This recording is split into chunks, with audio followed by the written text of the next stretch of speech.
د پیغمبر علیه السلام د دنیا د راتلو نه مخکې د بعضې علاماتو بیان کوم یا د بعضې نښو. نبی کریم صلی الله علیه وسلم فرمایي چې انا دعاء جدی ابراهیم، وی د خپل نیکه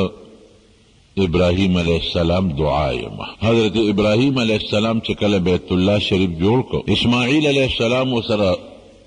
مدد وکړه، تعاون وکړه، بیت الله تیار شو. نو د الله نه یو څو سوالونه کړي. یو سوال خو یې دا کړی وإذ يرفع إبراهيم القواعد من البيت وإسماعيل ربنا تقبل منا إنك أنت السميع العليم. خدای زمونږ د خواري او د عبادت قبول کړي. لومبی سوال خدا. او مومن چې یو انسان یو عبادت وکړي نو لاول د عبادت د قبلېدو سوال وکړي چې د عبادت قبول شي، د هغې نه پس بیا خدای دعا قبله. د عبادت قبول کړي خدایه ته زمونږ دعا اورېدونکې، زمونږ زاری اورې او زمونږ په حال خبرې. نو خدای مونږ خو ستا د عبادت عمل وکړو، بیت الله هم جوړ کړو، زمونږ سوال دپاره ته اورېدونکې. نو خدای زمونږ دا دعا عبادت قبول کړه. هغې نه پس بیا چې دویمه دعا کوي نو بیا وایي ربنا واجعلنا مسلمین لك ومن ذریتنا امة مسلمة لك وارنا مناسکنا وتب علینا انك انت التواب الرحیم. بیا ډېره ناشنا دعا کوي، وایي خدای مونږ ستا تابعدار جوړ کړي. یو سړی ته دعا کوي نو دعا کې دا ډېر ښه اصول دي چې د خدای نه دا سوال وکړي چې د عبادت خو مې اوس وکړو، خو چې داسې نه چې بس د عبادت وشو خبره ختمه ده، چې همیشه له زه ستا تابعدار یم. او بیا د بچو دپاره سوال کول دام ثابته شوه ومن ذریتنا امة مسلمة لک. او خدای زمونږ په بچو کې داسې ډله پیدا کړي چې هغه ستا تابعداري، بچیم تابعدار کې. وارنا مناسکنا او د عبادت چل راته وښیي. څومره ښکلی سوال دی. او بیا ورپسې چې کومه هم سوال کوي نو هغه دا دی چې ربنا وابعث فیهم رسولا منهم. خدای زما په د اولاد کې یو پیغمبر پیدا کړي. د هغې وجه دی چې کله د یو پیغمبر په اولاد کې زمانه لرې شي د هغې پیغمبر تعلیمات بیا ورو ختمیږي، اختلافات جوړیږي، تعلیمات ختمیږي او بیا جهالت خوریږي. نو الله دی یو پیغمبر زما په د اولاد کې پیدا کړي منهم چې د دې د قوم نه یتلو علیهم آیاتک. دینه دا معلومه شو چې هغه له کتاب ورکا، هغه له یو قانون یو کتاب ورکا چې دا ستا هغه د کتاب تلاوت کوي لولي. او بیا د خپل قوم ته یعلمهم الکتاب والحکمت چې قرآن کتاب ورته اورئ، په هغې یې پوهیئ، د کتاب په معنا باندې او حکمت ورته ښیئ. ویزکیهم او د صفایي وله کوي د باطن. نو دا یو دعا یې کړې ده چې خدایه یو پیغمبر راولېږي، د هغه پیغمبر به څلور مقصده به یو مقصد به د کتاب لستلی امت ته، دویم په کتاب پویا، دریم حکمت او څلورم تزکیه.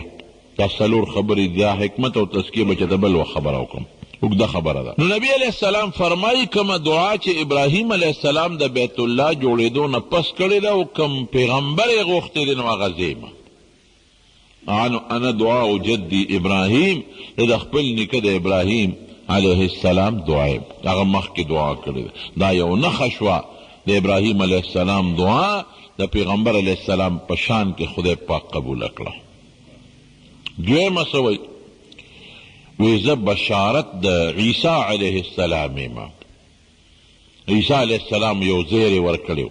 چونکې د عیسی علیه السلام نه پس بل پیغمبر په دا منځ کې نه دی راغلی، نبی علیه السلام راغلی دی. نو دویمه خبره یې دا کړې ده چې زه بشارت او زیری د عیسی علیه السلام یم. قرآن شریف کې الله فرمایي ومبشرا برسول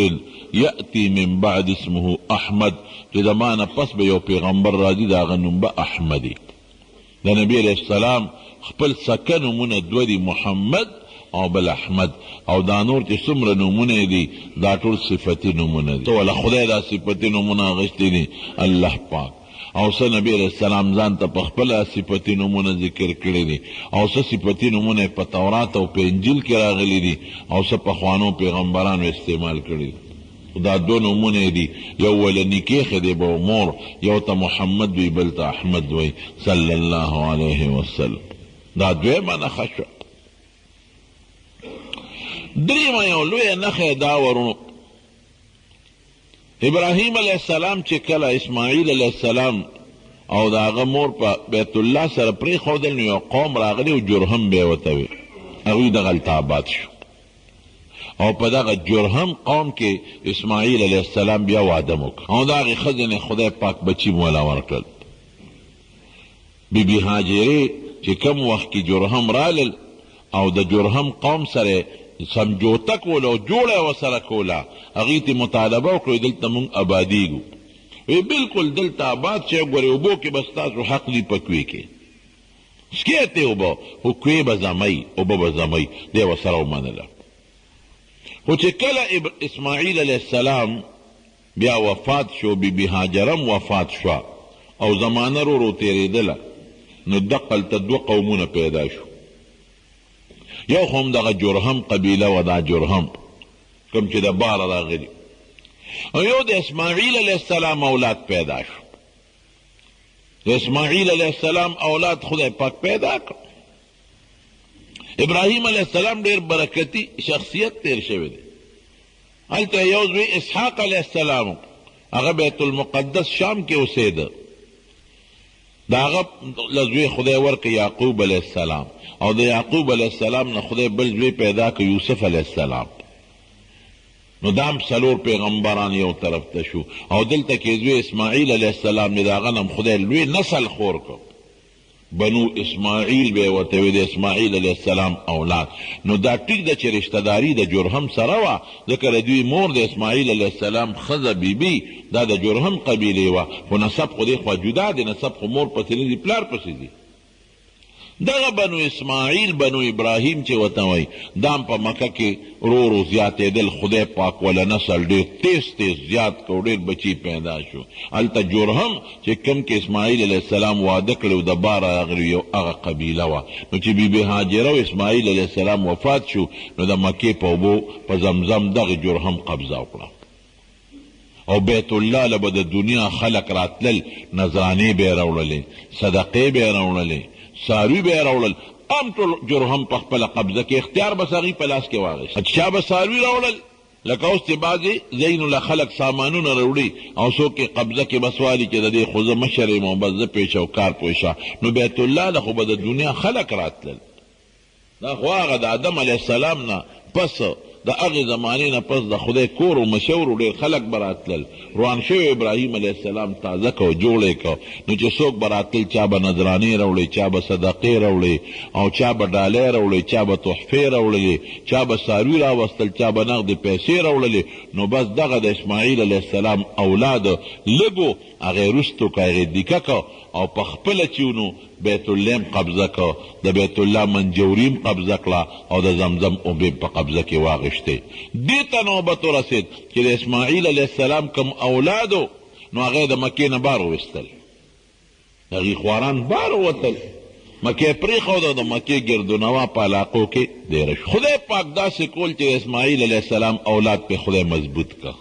او ګیر چاپېره د نورو علاقو خلک هم ورسره ودرېدل. نو هغې پې حمله وکړه په دغه جرهم قبیله باندې.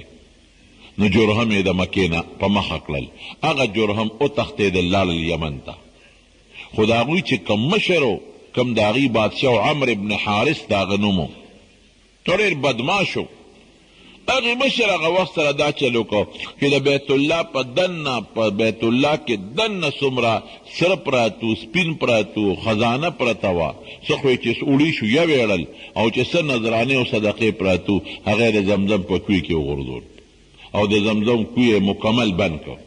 د پاسه پې خاوره واچوله، او داسې طریقه باندې خاوره واچوله، بند یې کړه چې چاته یې نام و نشان هم معلوم نشي چې زمزم کوی دلته کم دی. لاړل وتښتېدل یمن ته، او د زمزم کوی بند په بند پاتې شو.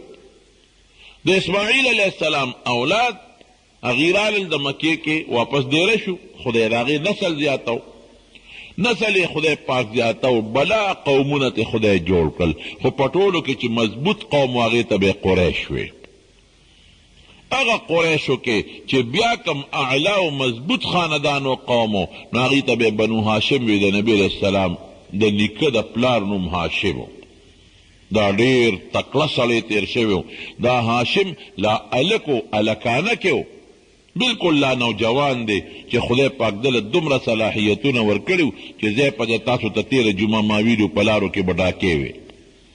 او قافلې به لوټ کېدلې. دې هاشم دا کار وکړو چې د ګیر چاپېره چې څومره کلي علاقې وې، یمن، شام او نور علاقې، مدینه، نو ټولو سره لاړ او رابطې یې وکړلې او وی دا خو زمونږ تجارتي زندگی ده او تجارت زمونږ په لارو کې لوټلې کېږي. نو یو سفارتي نظام دا اوس چې دا د ملکونو سفارتي نظام دی او د یو ملک سفیر په بل ملک او د بل ملک سفیر په بل ځای کې دا نظام دی جوړ. باقاعده د هرې علاقې یو نماینده به بل علاقه کې موجود و، هغې ته به سفیر وي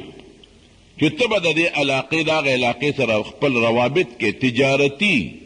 او که چېرته غلا غلطي کېږي نو حدود یې مقرر کړل چې د مکې حد د پلانکۍ ځمکې پورې دی، د پلانکۍ لاره پورې دی، پلانکۍ لارې پورې، د مدینې دا حد دی. څه مطلب چې په دې علاقه کې قافله لوټ شوه نو مکه به ذمواري، او که د مدینې دغه حد دی که په دې کې قافله لوټ شوه نو مدینې خلک به ذمواري، او که دې حد پورې لوټ شوه نو یمن به ذمواري، نو قافلې هم په امن شوې. هر چا به خپل علاقې ساتلې او څوکۍ به یې کول. ډېر هوښیار،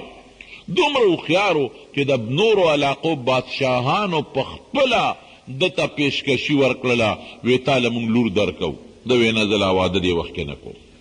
دومره دې قابل و. او ده به د اجیانو دپاره ډوډۍ ماتوله په غټو غټو لوښو کې، به یې چوره کوله ډوډۍ. نو هشم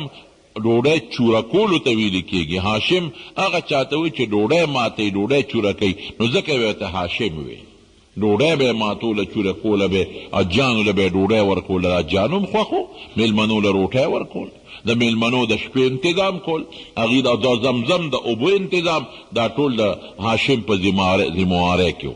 او چې څومره میلمانه به راتلل د هغې ټوله ذمهداري د دې هاشم په سر وه. خو عجیبه دا وه مدینې منورې ته لاړو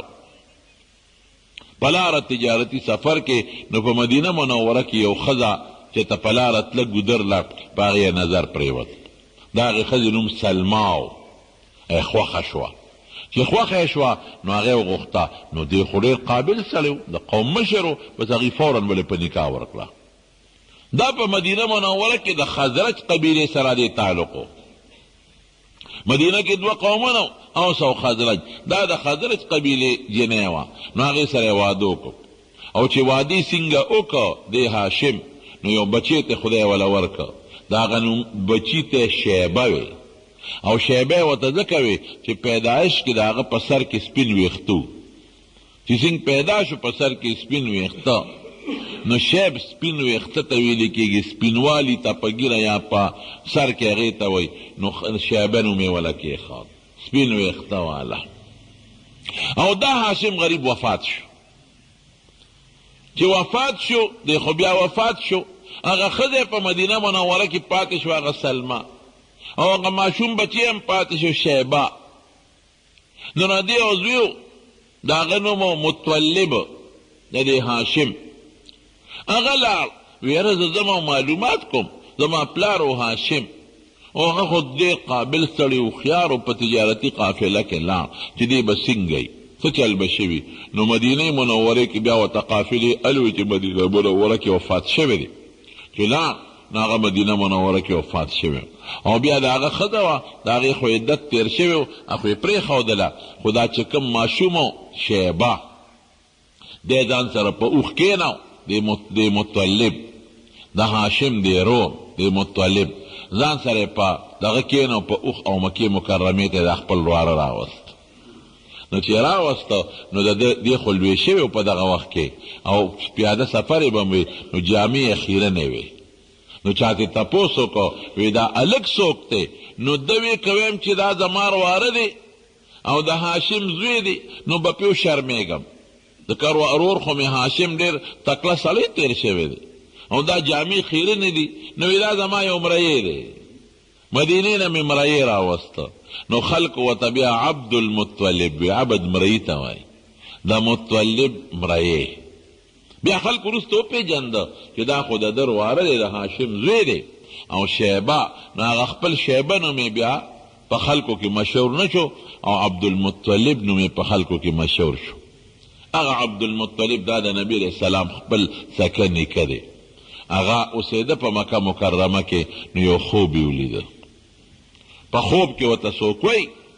او دغه وخت کې د یو زوی بیا پیدا شوی دی لوی شو واده وکړه یو زوی پیدا شو د هغه نوم حارث و نو خوب یې ولیده وی د زمزم کوی وکنوه د دې خوب او د زمزم د کوی د بندېدو 1500 کاله تیر شوي دي 500 سال اوبه په مکه مکرمه کې نور شته د نورو کویانو خو د زمزم اوبه نشته 1500 کاله تیر دي دا کوی وکنوه نو چې دی د خوب نه راپاڅېده نو دی وی چې یاره زمزم نوم خو مونږ اورېدلی دی چې دلته یو کوي او دونه م راته پته ده چې زمونږ د نیکه د اسماعیل علیه السلام د خپې د معجزې اوبه دي او دا م راته پته ده چې جرهم کله د یمن ته تلل نو هغوی هغه کوي بند کړی دی او د بیت الله چې څومره خزانه او نذرانې وې پکې غورځولې دي خو ځای نه دی معلوم چې کوم ځای دی کوم ځای پسې ولټو په سوچ کې پرېوت زوی سره یې مشوره وکړه زوی بابا ځای نه دی معلوم نو کوم ځای ولټو نو په دوباره بیا خوب ولیده په دویمه شپه باندې وی د زمزم دا کوی چې دی دا وکنوه نو چې د خوب نه راپاڅېد خوب د سړي په خپل اختیار کې دي چې چا ته تپوس وکړي چې کوم ځای دی نو بیا یو بل سره مشوره وکړه داسې مشرانو سپینګیرو سره هغوی ورته وی چې ټیک ته خوب خو دې ښه دی خو کوم ځای به ته کنی نو په درېیمه شپې بیا خوب ولیده نو بیا ورته په خوب کې څوک وایي چې زمزم کوی وکنوه او دې ته بیا په خوب کې تپوس کوي چې ځای کوم دی کوم ځای وکنومه نو ځای ورته په خوب کې وښو وی پلانکې ځای وکنوه حجر اسود ته مخامخ دغلته دوه بوتانو هغه بوتانو نومونه یې ورته واخیستل د هغې دواړو بوتانو منځ کې چې کوم ځای دی او وی نښه به یې دی چې هغې کې به قارغه ټونګې لګوي ته چې ورځې که نه سار نو قارغه به پکې ټونګې لګوي ګوره چې قارغه په کوم ځای ټونګه ولګوه دغه به یې ځای وي چې سار راپاڅېده زوی ته یې وی حارث ته وی بچې دغسې مې په درېیم ځل بیا خوب ولید وی بابا زه سره تیار یم کوم ځای چې ته لټول غواړې سره تیار یم چې قوم کې خلکو سره مشوره وکړه نو قومو پورې خندل وی په قلار کېناستل خوب پکې سي دی راغی کېناست د بیت الله خوا کې د بوتانو میانځ چې کوم ځای ورته خوب کې ښودلی شوی و هلته یو قارغه راغی او قارغه هلته ټونګي ووالې ده وی یاره دا ځای معلومیږي خلک یې ځان سره ملګري کول خو چا ورسره مدد ونه کو هغه حارث وي ورته یې بابا زه سره ملګري یم زه چې ځو نو چاري سسکور هغه وخت کې چې کوم سامان د کنیستو یې راواخیستل او شورو یې وکړه په کنیستو نو چې څه لږ غوندې وکنو نو ورو ورو پکې د بیت الله سامان راښکاره شو کم چې جرهم تختېدل او کم خزانې دغلته ښخه کړې وه هغه خزانه پکې ورو ورو راووته سرم پکې راووتل سپین هم پکې راووتل او د بیت الله څه نور مخصوص سامان هم پکې راووته او چې لږ څومره تلل نو خدای پاک پکې زمزم د چینې هغه اوبه م راوویستې خوشحاله شو ډېر زیات چې شکر دی خدایه چې ماله دې په لاس د زمزم اوبه راکړې ګوره دا د نبی علیه السلام د خاندان الله تعالی هغې خاندان له یو عزت او یو عظمت ورکو کوی وکنو او نور یې ښه جوړ که او ښه خشتره زمزم چې کومې اصلي صفا اوبه وې هغه صفا سوتره پاکې اوبه پکې راووتې بس کوی په قبضه کې شو بس بیا به خلکو مې چې عبدالمطلب کوی کنستلی دی کوی هم د ده دی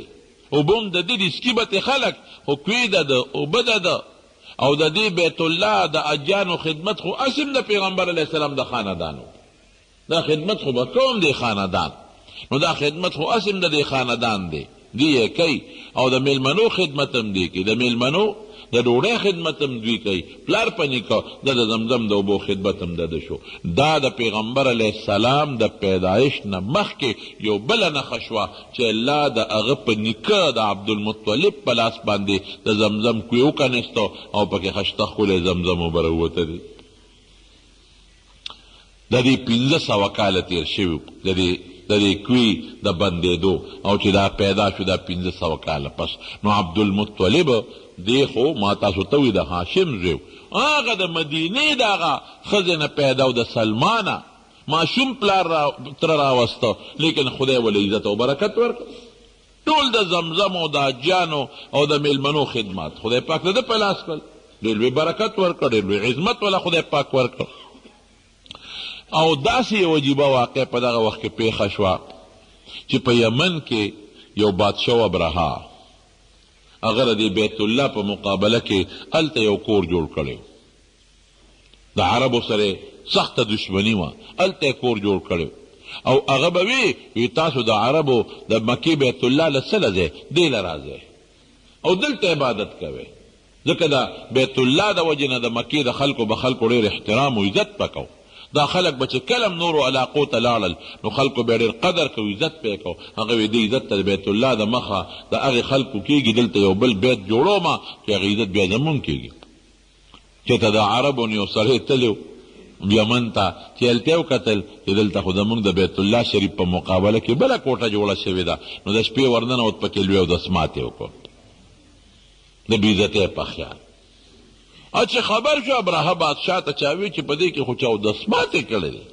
وی یاره دا بل چا نه دی کړی، خو دا هم هغه د مکې خلکو چا کړی دی، زما د کوټې بېعزتي کړی دی. او اتفاق ده چې د مکې یو قافله په دې لاره را روانه وه، نو هغوی هلته پړه اچولی نو اور یې د شپې بل کړی، نو هغه اور چېرته د هغې نه دغه کوټې ته ورغی او هغه کوټه مکمل وسوځېده. نو په هغې نورم شغله شو، هغه اور خو هسې چېرته چنګاري ورغلې وه، سکروټکه ورغلې وه، خو هغه نورم دغه شو، غصه شو، وی ښه دغه حال دې وګورئ که نه، هم پکې راته اودس ماتې کړی دی، هم یې راله کوټه وسوځوله. بس فیصله وکړی ورځو او دغه د مکې شریفې چې کومه کوټه د بیت الله دا به روانه و. نو د ابرهه لوی لښکر راغی، دا اتیان 200 پکې سونو دا اوښانو او یو لوی اتیو مضبوط دا مخکې او رالل او فیصله یې دا وکړه وی که څوک را سره جنګ کوي خو کو ورسره، خو که څوک جنګ نه کوي نو موږ جنګ له نه یو راغلی، د مکې دا بیت الله روانو بیا به ځو ټوټې کوو. دې وخت کې مشر د قوم د حضور پاک نیکو عبدالمطلب، نو هغه د قوم مشران راغونډ کړل، وی څه به کوو؟ چا وی صاحب جنګ به کوو، زمونږ بیت الله به روانېږي او موږ به داسې ورته ګورو. عبدالمطلب هوښیار و، هغه وی ګورئ موږ د هغې قوم د جنګ د طاقت نه لرو، خو یو بادشاه دی او ډېر لوی لښکر یې ځان سره راغونډ کړی دی او اتیان یې راوستي دي او خان دي اسونه دي ورسره، دا طاقت نشو لرلی. داسې به وکړو چې موږ به بیت الله شریف ورته خالي کړو، چې خالي یې کړو موږ به غرونو ته ولاقو ته لاړ شو، دوی به راشي بیت الله به روان کړي، خپله غصه به سړه کړي او بیا به ځي چې دوی لاړ شي موږ به ځان له خپل بیت الله بیا جوړ کړو. جنګ څه دپاره کوي؟ بس قوم یې دا خبره خو دې ټیک ده. او ابراهیم فیصله کړې وه که څوک زمونږ په لار کې رکاوټ نه شو نو چاته غږ نه کوو، بیا به دغه بیت الله روانو. چې ابراهیم څنګه راغی نو د عبدالمطلب اوښان چې ته سرېدل نو هغې ونیول. دا بادشاهان چې دشمن په کم قوم حمله کوي نو د یرولو دپاره دا لوبې استعمالوي چې دوی ویرېږي، نو چې کم څاري په ګوتو ورتلل نو به یې نیول، به یې په خپله قبضه کې راغېشتل. نو عبدالمطلب ته چا وي چې سته اوښان یې ونیول، د وی ډېره ښه ده ور به شم زه به خپل اوښان ته یې وغواړم.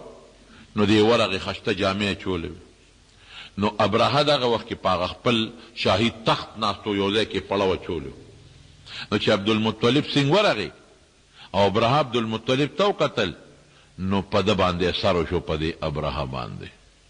ځکه د عبدالمطلب په دې تندي کې د نبی کریم صلی الله علیه وسلم هغه رڼاګانې پرتې وې، دې مخ نه رڼا خته، مخ نه انوار وتل. هغه پوه شو چې دا خو څوک ډېر معزز انسان دی، ډېر محترم انسان دی، د مخ نه شغلې معلومیږي، مخ نه پته لګي. نو ابرهه زر د خپل تخت نه وله راکوشو او ډېر زیات عزت یې وله وکړه او ډېر عظمت یې وله وکړه، ورته رغاړه وت. او ابرهه دې خپلو وزیرانو ته ووی دا سړی خو ډېر مبارک سړی معلومیږي، دا مخ یې ډېر مبارک دی، دا تندی یې ډېر مبارک دی، او که دې سړي مانه مطالبه وکړه چې دا بیت الله مه روانوه، ده مانه واپس ځم. او که د معنی مطالبه خو ډېر سم سړی دی او ډېر ښه سړی دی د تخت شاهي نه وله راکوشو عبدالمطلب ته وی صیب څنګه راغلی وی زما اوښان تا نیولي دی خپلو اوښانو پسې راغلی ابرهه ورته وی ما خو ډېر هوښیار ګڼلې خو ډېر ساده اوښه دی ډېر ساده وی ولې وی اوښ څه شی دی نیکبخته د ما چې ته ولیدې زما په زړه کې ستا قدر پیدا شو او زما په زړه کې ستا ډېر لوی عزت او عظمت پیدا شو او فیصله مې دا وکړه چې که ته ماته وایې چې دا بیت الله مروانه واپس ځه نو ستا به نه واپس ځم نو ایله اوښان غواړئ ما خو ته به د هغه خپل بیت حفاظت غواړئ نو ته اوښان غواړئ عبدالمطلب ورته څه وایي ګوره هوښیارتوب دې ته وایي وایي زه د اوښانو مالک یم د چا مالک یم د اوښان نو خپل اوښان غواړم او د بیت الله مالک بل ذات دی که هغې تپوس کولی شي ودي کې که نه کوي نه دی انا رب الابل ورب البیت هو الله زه د دې ابل او د دې اوښانو مالک یم او د بیت الله مالک بل ذات دی هغه ته الله وایي زه خپل شی غواړم الله یې د خپل شي تپوس وکړي هغه وی ډېره ښه ده اوښان یې وله ورکړو ویې ته خپل اوښان بوځه هغه خو خپل اوښان بوتل مکې ورته خالي کړه خو چې ابرهه د مکې په حدودو کې را داخل شو اوس هم د مزدلفې او د مینا په دا مینځ کې بس اکثري د مینا اینډ او مزدلفه شروع کېږي هغې سره بدایه مزدلفه دقه ځای کې د مینا ختمیږي او مزدلفه شروع کېږي چې دغه ځای ته یې لښکر راورسېده نو چې که مشر اتی و محمود د هغه نوم د هغه مشر اتی هغه نور مخکې نه ته اب واپس ته خی طرف تم ته ګس طرف تم ته شا تم ته خو مخکې نه ته او ده به اتی وهه خو اتی مخکې نه ته نو الله د دریاب د طرف نه ابابیل لوچت کړل توتکرو په شانتې دا توتکري دي دا د مونږ په دې جوماتونو کې چې دا کوم توتکري موتکري وي دقسې توتکري تور تور واړه واړو او لنډې لنډې سټونې او هر یو سره درې دغه قطقانې یو قطقانې په مخوکه کې یو په یو پنجه کې او بل په بل پنجه کې او راتلل به او د بره نه بیا ډرون حمله کوله ډرون حمله به یې کوله دغه ځای نه به یې شي راخطا کو خو چې کوم یو کاڼی به یې راخطا کو نو د انسان په دا سر به ولګېده او د سر نه به ترې نیغ لاندې ووته چې څومره د ابرهه لښکر و ټول مردار شو ختم ابرهه خدای پرېښوده پکې مردار نه شو د هغه تیو تختېده هغه سره خدای څه چل وکړه هغه په لاره کې رب العالمین په هغه ننکې او دانې روخې جوړې وجود یې داسې شو چې سخا شو سخا یمن ته واپس نه رسېده په لاره کې په هغه تی د پاسه وجود یې سخا شو سخا ګنده او ختم دا واقعه چې بیت الله خدای بچ کو او د بیت الله مقابلې لپاره چې د اتیانو کم لښکر د ابرهه په ملګرتیا کې راغلی دا د پیغمبر علیه السلام د ولادت مبارک نه 50 ورځې مخکې دا شوي دي لا حضور پاک مبارک د خپلې مور په ګېډه چې دا واقعیت شوي دي دا بله نښه شوه د نبي کریم صلی الله علیه وسلم پیدایش نه مخکې دا غټې غټې کومې نښې چې موجود دي دا بله نښه شوه عبدالمطلب چې کله زمزم وکنستېده نو دم د خدای نه سوال وکړ وی خدای پاکه زمزم مې وکنسته یو عبادت مې وکړو اجیانو لپاره مسافرو له اوبه رالې او هغه زما د نیکه د ابراهیم او د اسماعیل علیهم السلام د هغوی هغه اوبه دي الله یو سوال درنه کوم یو زوی مې د خدای زامن ګڼ راکړه زامن راله راکړه او خدایه که 10 زامن دې راکړل نو یو به پکې ستا په نوم الالو دا نظر به خلکو کو منښته به یې کول لکه اوس د ګډ چې د چیلي نه منښته کوي بیا د خپلو بچو منښته کوله نو خدای که 10 زامن دې راکړل یو به ستا په نوم پکې الانو نو پروردګار هغه دعا قبوله کړه 10 زامن وله خدای ورکړل چې 10 زامن خدای ورکړل یو ځل اوده دی نو خوب یې ولیده نو خوب کې د څوک وی نظر دی پوره کا منښته دی پوره 2 روپۍ ورکړي چې د چا توخی زمیندار توخی یا ګاونډي توخی دا مې منښت دی د حساب کتاب ولګوه نو هغه مو پرېږده چې دی خوشحاله شي 2000 ده د 3000 چل جوړی کله به وایي دیګ مې منلی دی دیګ نو چې دیګ دې منلی دی نو دیګ څه ته وایي په عرف کې چې د کوم دیګ منلی دیګ هغې ته وایي چې ښه مزېدار 4 نیمې دړی روجي پخې کې او ښه خشته غوښه پکې واچې چڼهوس کې پکې دې ته دیګ وایي بیا څه وایي خوږ به پوخ کو نو خوږ به پوخ کو خوږ سره پخې بیا څه وایي یاره چڼه اوس کې او پکې واچو دیګ منلی دی نو هلکه چڼه اوس کا دیګ په عرف کې چې څه ته دیګ وایي وایي او کله به وایي یاره کله د دیګ پیسې چاله ورکو نو منه دی ولې مخکې نه بخیله منه دی مخکې ولې چې مخکې دی منه هغه وخت په جوش کې وي او دی منه نو بانې جوړی دیګ نه یو 2000 روپۍ ورکړي نو په دیګ 2000 خرچه راځي بیا څه وایي زه به تې خورم او که نه چې ځان له دې پخو نو پخوه که نه یاد وساته چې منښته دې وکړه دا به خالص مخلص په مسکین او په فقیر خوري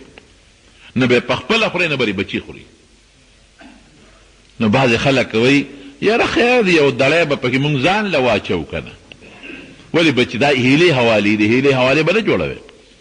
دړی دې پکې واچو دم دغه دیګ دی نه به پخپله خوري نه به یې بچي خوري بیا وایي یاره فقیران او مسکینان به اوس کوم دی پیدا کوو نو ما درته وایي چې منښته کوه چې دله اوس فقیر او مسکین وګورم ما خو درته نه وویلې نو مخکې نه سوچ کوې منښتې مه کوې قطعا چې منښتې ونه کې بیا به یې پخپله نه خوري بچي به دې نه خوري او چې څه منښته دې کړې ده مقه به ورکې او بیا به غریب مسکین فقیر له ورکې به غریب مسکین فقیر به کوم ځای پیدا کې نو دې څیزونو کې لږ احتیاط کوې په منښتو کې چې کله هم څه مسله تکلیف بیماري خدای دې درته نه رسوي ورسېدله پیشکي خیرات کوې الصدقه ترد البلا صدقه مصیبت رد کوي پیشکي خیرات کوي خدای به هم د هغه مصیبت تکلیف نه ساتي نو دا شکر دی چې دا منښتې اوس نشته هغه منښته کړې وه ته اوس دې منښته پوره کړه 3 شپې یې خوب ولید بس هغه ته پته وه نو هغه وایي چې 10 زامن مې دي په پکې یو حلالوم څوک به حلال کړم د علاقې مشران عبدالمطلب خو د مکې سردار و خلکو خو به یې قدر کو عزت کو مشران یې ټول له وغوښتل چې راویې غوښتل وی قرآن دازي به پې وکړو په دې 10 بچو کې چې د چا په سر قرعه راوخته نو بس اقه به حلالوم اتفاق ته ګوره قرعه پکې د عبدالله په سر راوخته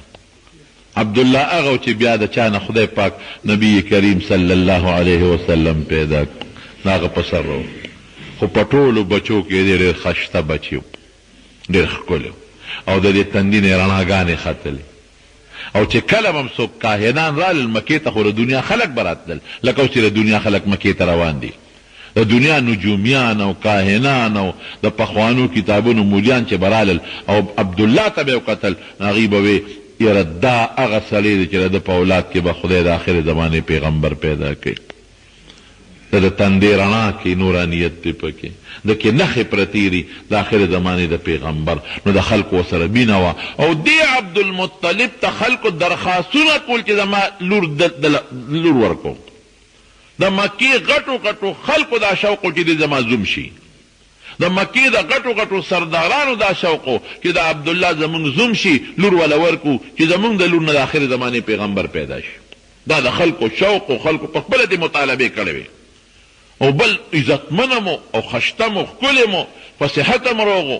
او د خلکو هغه آثارو د نجومیانو کاهنانو دغه نه پیشنګویو نه به خلکو اندازه لګول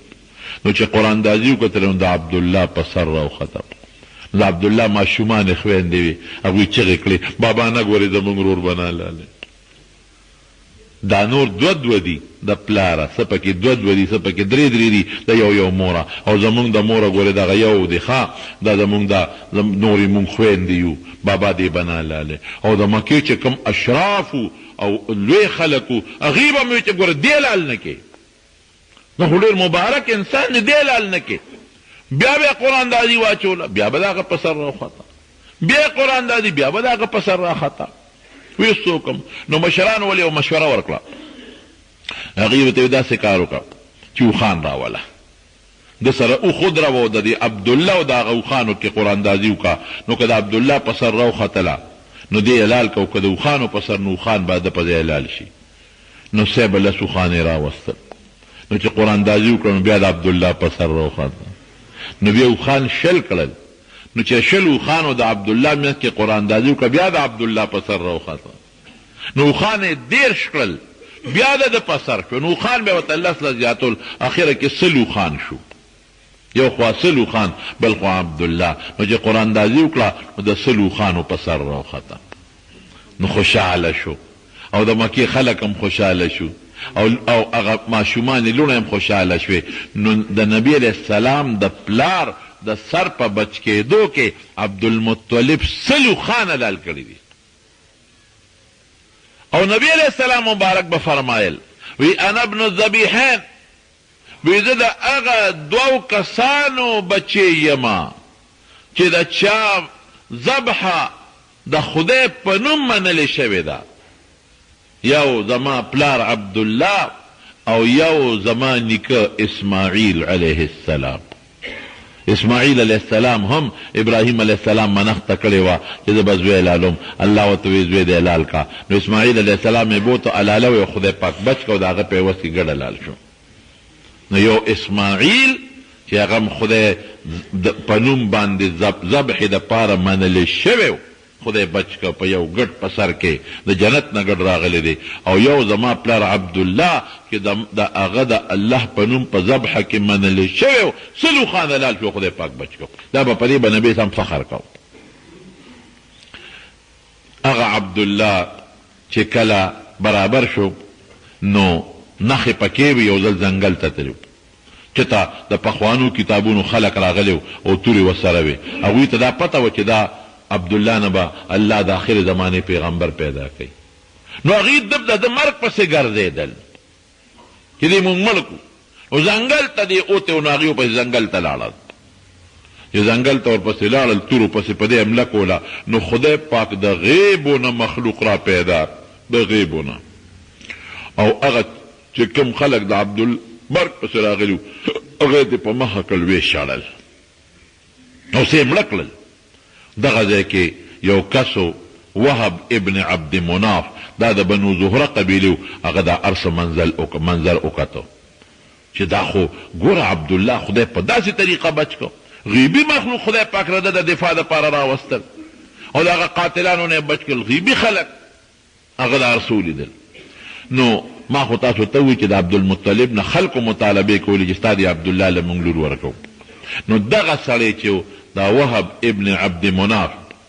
وهب ابن عبد مناف دا چې دا قسمت خدای د هغه ویښ کړی و.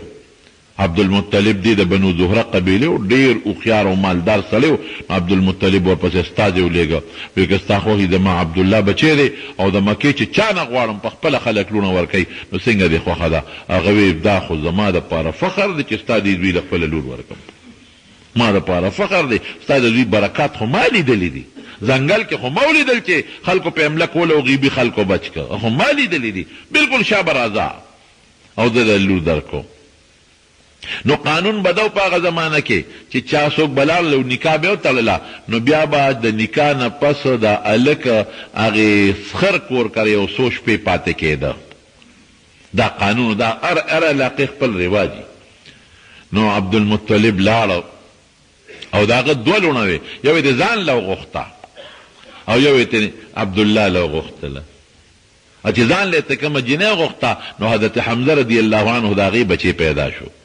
او یو ته عبدالله له. نو عبدالله چې په لاره ته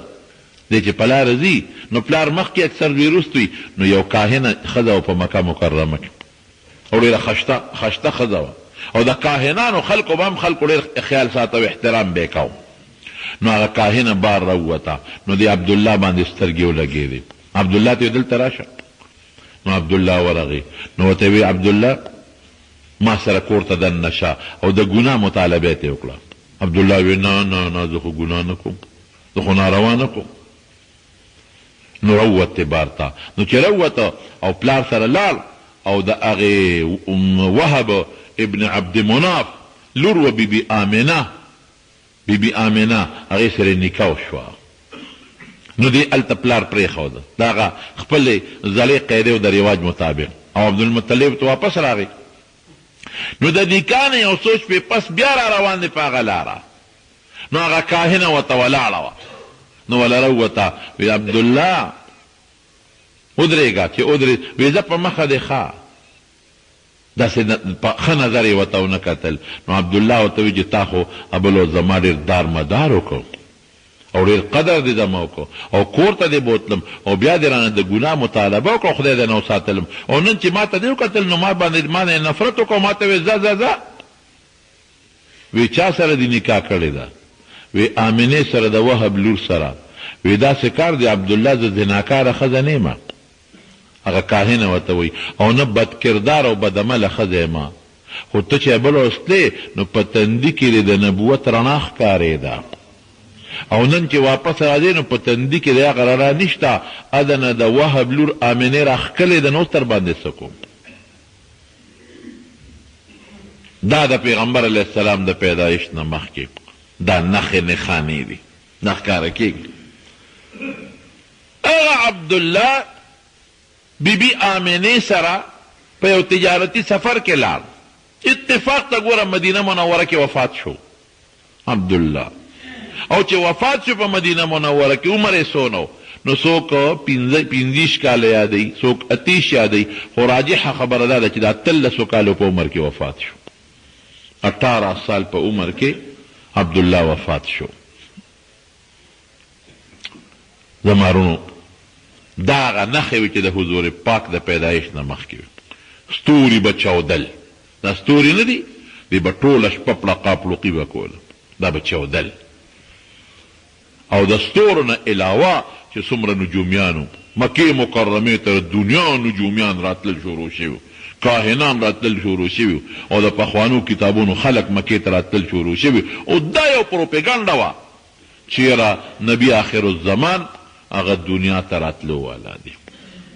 دا ورځې دي چې د دې ورځو کې د آخر زمانې پیغمبر پیدا کېدو والا دی هلته په مدینه منوره کې چې د مدینې یهودیانو هغې به هم دا وې چې کله به د مدینې د یهودیانو د مدینې د انصارو سره جګړه راله که نه نو څه به یې وې دو خبرې به یې کولې وکانو من قبل یستفتحون علی الذین کفروا دی به څه وې هغې ته به دمکي ورکوله وی صبر وکئ د آخر زمانې پیغمبر راتلو والا دی او که هغه دنیا ته راغی نو موږ به ورسره ملګري کېږو تاسو باندې حملې به کوو پرېږدو به نه تاسو به ختمو خدای بیا خبره لوړې کړه قرآن شریف کې الله وی فلما جاءهم ما عرفوا کفروا به مخکې به داسې وې او کله به څه وې وی خدای توسل به کو وسیله به کوله په پیغمبر علیه السلام خدای د آخر زمانې پیغمبر د هغه په برکت مونږ له ګټه راکې د هغه په توسل او په وسیله مونږ له د دې مدینې په خلکو ګټه راکې نو نبي علیه السلام ته الله وایي چې د پیدایش نه مخکې به ستا په وسیله سوالونه کول او استاد دا به وي چې هغه باندې به مونږ ایمان راوړو او د مدینې منخو خلکو سره به جګړې کوو خو چې فلما جاءهم ما عرفو چې ورته هغه پیغمبر راغی دوی پېژن چې دا د خدای هغه اخري پیغمبر دی رښتونی نو کفرو به بیا پې کفر وکړه نو خبره لوړې شوه د مدینې انصارو په ایمان راوړو یهودیانو سره جګړه شروع شوه دا هغه پیشنګویۍ دي مخکنی د حضور پاک متعلق دغه زمانه کې چې ته حضرت ابوبکر صدیق پیدایش نه پس ته خو زه به ته د دې وخت کې ویم حضرت ابوبکر صدیق رضی الله عنه یو علاقې ته تجارتي سفر کې تللی نو چې تجارتي سفر کې یو علاقې ته لاړ نو هلته کې هغه قافله کې یو کاهن پخوانو کتابونو عالم په ابوبکر صدیق یې نظر ولګېد هلکه وایي ته ما ته دارون وښایه دارون هغه زما پرون څه کې شریف سړی خو چاته رون نه ښي وایي زما پکې ډېر لوی غرض دی تا نه پېسې نه دی زما پکې لوی غرض دی وایي زه چاته رونونه نه ښیم خلک ورته وایي چې ده پکې لوی غرض دی وښایه که نه حضرت ابوبکر صدیق مجبوره که نه هغه ورته رون وښو یو ځای کې راځي چې خېټه او بل ځای کې رون چې رون یې ورته وښو نو هغه کاهن ورته څه وایي وایي د آخر زمانې پیغمبر چې کله پیدا شي که نه نو وایي ته به یې لومبې خلیفې او ته پې لومبې ایمان هم راوړې وی تا د څه نه پته ولګېده وی ستاسو ګوره دا شکلونه زموږ په کتابونو کې پراته دي ستاسو ټول صفتونه زموږ په کتابونو کې پراته دي نو چې ما درته وکتل او تپوس یې ته وکړه ستا څه نوم دی فلانکې د پلار څه نوم پلانکې د پلانکي قوم یې د پلانکي قوم یې وی دا چې ستا څه ماته وي دا ټول زموږ په کتابونو کې شته دا یو نښه مې دله صرف کته چې ستا په پتون به یو تور داغ نو چې کله نبي علیه السلام د نبوت دعوه وکړه که نه د 40 کالو په عمر کې نو ابوبکر صدیق سره خو پوره دوستانه و تعلق و نو حضرت ابوبکر ته ابوبکر ما له خدای پیغمبري راکړه وی سب ایمان دې زما درمان بے دلیل درمان زما ایمان دې دې مانم زما چل تا سره تیر شو زه پورته چې د دروغ ویلي نه دي او ما ته پته را چې تاکي کومې نښې پرتې دي زه خبر یم دنه هسې یو تپوس ته نه کوم چې ستا د نبوت او د پیغمبرۍ څه معجزه څه نښه دلیل شته که نشته نو حضور پاک ورته وی او په پلانکي سفر کې چې هغه کاهن د پخوانو کتابونو ملا ستا په پتونه تور داغ کتل دغه مې نښه ده دا ستوري به چودل دا پلقا پلوقي به ختېدله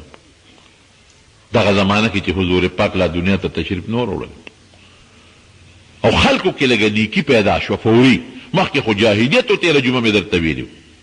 خلکو کې لږه نیکي پیدا شوه بعضې خلک راووتل هغې ویې لکه د بوتانو عبادت نور نه کوو یاره دې موږ له څه راکړل چا به یې دا زناکاري بندو چا به یې دا ناروا او دا ګناهونه چې دا ډاکې او دا غلاګانې کېږي دا بندول پکار دی داسې قسمه خبرې پکې شروع شي او د دنیا خلک مکې ته راتلل به او معلومات به یې غشتل څه نوی کار خو شوی دی او که نوی کار نه دی شوی دا د نبی کریم صلی الله علیه وسلم د پیدایش د مخکې هغه علاماتو چې خدای پاک په دنیا کې رو ښکاره کول نسب اعلا بهترین نبی کریم صلی الله علیه وسلم فرمایي وی خدای پاک دا نسبونه چڼولو نو پټولو کې بهترین نسب چې کم چان که پیدا کنو هغه د اسماعیل علیه السلام نسب او هغه بیا چڼول نو په هغې چې کم بهترین نسب هغه د قریشو و او بیا قریش چڼول نو چې په هغې کې کم بهترین نسب نو هغه د عبد مناف نو هغه بیا چڼول نو په هغې کې چې کم بهترین نسب هغه د بنو هاشم نو هغه چڼول نو په هغې کې بهترین نسب بیا زما راوخته نبی علیہ السلام فرمایي چې زه د ما نه واخله تر د آدم علیه السلام پورې په بهترین نسب کې خدای پیدا کړی او په بهترین قوم کې خدای پیدا کړی او په بهترین قبیله کې خدای پاک پیدا کړی دا هغه نښې وې د حضور پاک د پیدایش نه مخکې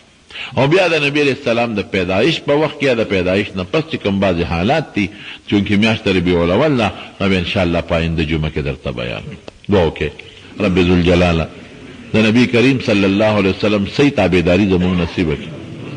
خدای د هغې په نقش قدم هم روان کړي